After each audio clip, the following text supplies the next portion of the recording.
Hi everyone, welcome back today. Today is the fourth installment of our Tokyu Stay reviews, and currently I am in Suidobashi where I'm staying in the comfort room. The most amazing feature about Tokyu Stay is the wash and dryer feature, so it definitely accommodates medium to long stay here, so it's very useful. As well as even some other amazing features, they've got like freezers, etc. I'll definitely go a bit more in detail about this when we do the room tour.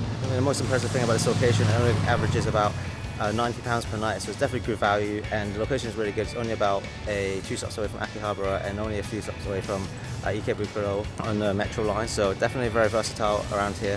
Definitely get most places in central Tokyo. I'm very excited to show you this Tokyu Stay Suidobashi. Without further ado, let's do the room tour. As you walk in the front entrance of Suidobashi, you do get a sense of a different, more of a grand feel compared to other Tokyu stays I've stayed at before. The reception area is relatively big. As you walk in on the right hand side, there's a large table. I guess it's used for work, as well as it offers some single seaters where we just want to do some work quietly and peacefully. As well as there's even more seating at the back, a local sofa and chair combination. On the right hand side there is a coffee machine, as well as the place where you get breakfast. We didn't book the breakfast, but it is a very different style breakfast I think compared to other Tokyu stays we've stayed at. You basically have to get a voucher, and then you basically heat it up in a microwave I believe, and then you take it up to your room to eat. So it's very different. I think it's very convenient if you prefer to eat in your room. I think it offers like two different variations. They got a Japanese style breakfast where like salmon, rice, etc., and then it had Western version, which I can't remember what I had. I think toast and something else and many more things. There is also a self-check-in desk as well. Basically it's machines where you can just self-check-in. We didn't use that one, we just went to the front desk. It was a very smooth check-in process, there wasn't anything like difficult about it. In front of the front desk is actually another room where there's a vending machine where you can also get ice. This coffee machine or hot beverage machine doesn't have a cocoa option or hot chocolate option compared to the one in Tokyu Stay in Shinagawa. So I mean, this is slightly different. I mean, it won't make or break the whole experience, but definitely nice to have that option because some people don't like drink coffee. So you know, and the hot chocolate's pretty nice there as well. Anyways, another thing to mention was that in the reception area there was even a person that was like handling the luggage. Just I think the job was just only handling the luggage, making sure it's in the right place, taking off the customer if they want to leave it there. So it was definitely a very different feeling because of the previous two we stayed at didn't have that kind of service. It just felt a bit more grand as you walked in, and even the lobby, just overall atmosphere felt more grand. We're not saying that for Tokyu stays wasn't grand, but like this one's had a bit more like upscale to it since it's central Tokyo, I believe. As you walk further down and head towards the elevator, you'll go into a different room where you need a room key card to get into. So security feels very safe here. And then also in that room, as you're waiting for the elevator, on the left there is the amenities. It comes with like your basic usual amenities, toothbrushes, tea bags, cotton buds, etc., that kind of stuff. As well as there's some other like items that on display that is trying to sell as well. Like it has a face mask. I think it's like 500 yen or so. Yeah, so this time we're actually staying on 9th floor, so it's relatively high. I think this Tokyu Stay has 10 floors in total. As we go up to the 9th floor, and that's where our room is, we'll do the room tour. As you walk in the room, you do straight away get a sense of upgrade. There is a slight like air area on the floor where it's like it's kind of like a genkan. It's made out of marble, I think, and you just take your shoes off there. You know, it elevates the experience a little bit compared to just all carpet on the flooring. On the right side is where the washing machine exists. Yeah, it's a washer and dryer as well, so it's very, very convenient. It has all the different modes, like 4 different typical modes you expect from washer and dryer. So basically you can just like leave your washing on and then come back and it's done. This is one of the best selling points of Tokyu Stay. They have a washer and dryer that for the price they offer for the room is actually incredible, because if you search for a apartment or the hotel with washer and dryer in Tokyo, it definitely wouldn't cost like 2 digits in like, for example, in this one here. As above that is a safe as well. Yeah, and some manuals about how to use the washing machine if you need it. And then on the left hand side of the hallway there is some coat hangers, there's some shoe care stuff. Yeah, this is the usual kind of stuff you normally get in a hotel. And this one, I don't think this actually hotel had a trousers press compared to the other two Tokyu stays we stayed in, Shinagawa and Kamata, which is kind of weird. I think it's kind of like a business hotel, so like you know wear suits a lot, so maybe this could be a make or break deal, I'm not quite sure. But for traveling like tourists like me, it doesn't really matter really. I don't really use it. I probably should iron my clothes, but you know, it is what it is. As you walk down the hallway on the right, that's where the bathroom exists.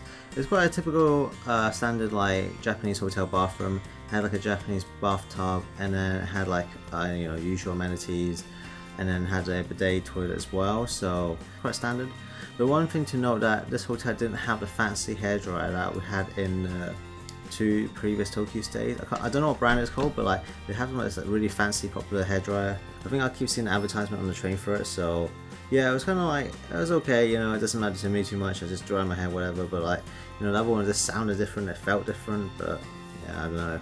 As you walk in, you do get a sense like it's a little bit smaller where the bed and the table desk area is. On the left side there is a TV where you can watch like Japanese TV, YouTube, Netflix, etc. And then on the right side we have the bed.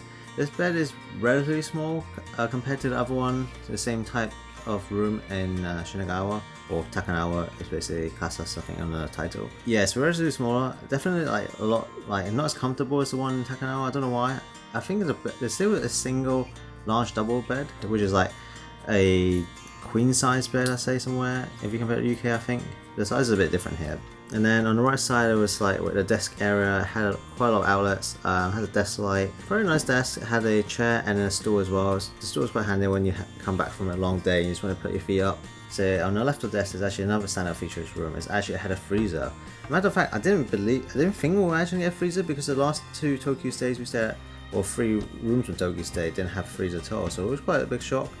Yeah, it was definitely a big plus. You know, we stored a lot of ice cream there, ate a lot of ice cream as well. So that was definitely a standout feature as well. And then the bottom of the fridge was just a classic fridge. And then above that was where the microwave exists. It was a standard like microwave, had like different voltage.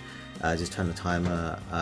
Yeah, it was pretty standard microwave. And then the kettle was just a little bit like, you could say it's a slight downgrade because I think the 2 previous rooms we had this fancy, I didn't have the Bermuda kettle, we had this DeLonghi kettle. I mean, it's still a fancy brand, but like, you know, it's just fancy having that kettle where you can just make drip coffee, you know. It's a lot easier as well, but it is what it is. It's not a make or break deal, as I say, so. And then moving on to the last thing of this room, the view of the hotel. Since we stayed quite high, we had actually a very nice view over the train tracks, which we thought would be really cool. But then, matter of fact, as we went towards the end of the experience there, no, first night when we slept there, I couldn't notice the train sounds. Like, I was just maybe so tired. But then the next few days, as I was like recovering and like feeling like less fatigued, I could actually start hearing the train tracks. It was very minimal. You could hear it, but like it's not gonna like really loud. It's gonna disturb you, you know. I don't know. It definitely is a thing to consider if you're planning to stay here in Suidobashi. The noise obviously stops after like I think midnight or so when the train stops in Tokyo, the metro. So it, you know, it could matter and could not matter to you. One of the most important things to mention was that the price of this hotel.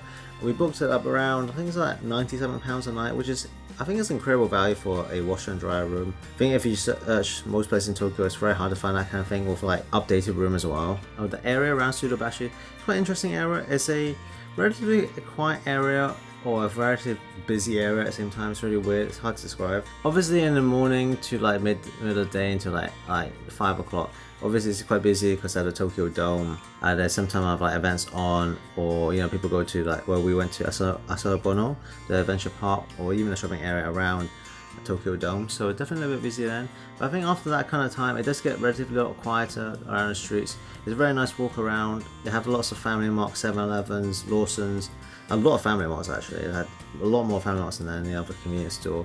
So, you know, it's relatively convenient, I'd say. And then especially if you walk down the Jimbocho area, there's a lot of stalls to eat food. I think it's a very lively atmosphere there as well. So you could still get really good food down there if you wanted to try something different. In terms of the train station, it was located only about like 5 minutes away from the JB line. I'm not quite sure what that stands for, but there's like a yellow box one. And then on the metro line, I think the closest one is the one that's in front of Tokyo Dome, yeah, Suidobashi. I think the question I asked myself is that would I stay here again? It's kind of like a yes and no. I think like the area is really great. Like if you have a family, like you can go to the Sonobono area, quiet. It's obviously very safe to walk around, so it's very good in terms of those ways. But it's a little bit like there's not too many things to do around that area compared to like Shinjuku at that time. Or this is the ease of like getting back to Shinjuku. But this hotel is located only about 2 stations from Akihabara, as well as only a few from Ikebukuro. So you know, you got plenty of good options away going either way. In terms of like why I wouldn't stay here again, I mean, really depends. I think the only reason why I say is that I want to try somewhere new, because there's other areas like Asakusa, Shinjuku. Well, I've stayed in Shinjuku before, but like I don't know, Shibuya, Ginza. So there's a lot of other options, and I also want to try something new. So that's the only reason. It's not necessarily like a bad reason, anything like that. I do recommend you stay this place if you're having a family like us. It definitely, the experience was made very easily traveling around Tokyo or just being in Tokyo because of staying here. If you stayed in a Tokyo Stay before, drop me in the comments what do you think, or just stay in Tokyo Stay in general. Or if you got any recommendation of what other Tokyo Stays I should try in Tokyo, because obviously I want to try all of them, right? I don't know, I feel this is a game now, I'm going to try all of them. But yeah, thanks for watching everyone, have a great day, and I'll catch you in the next adventure in Japan.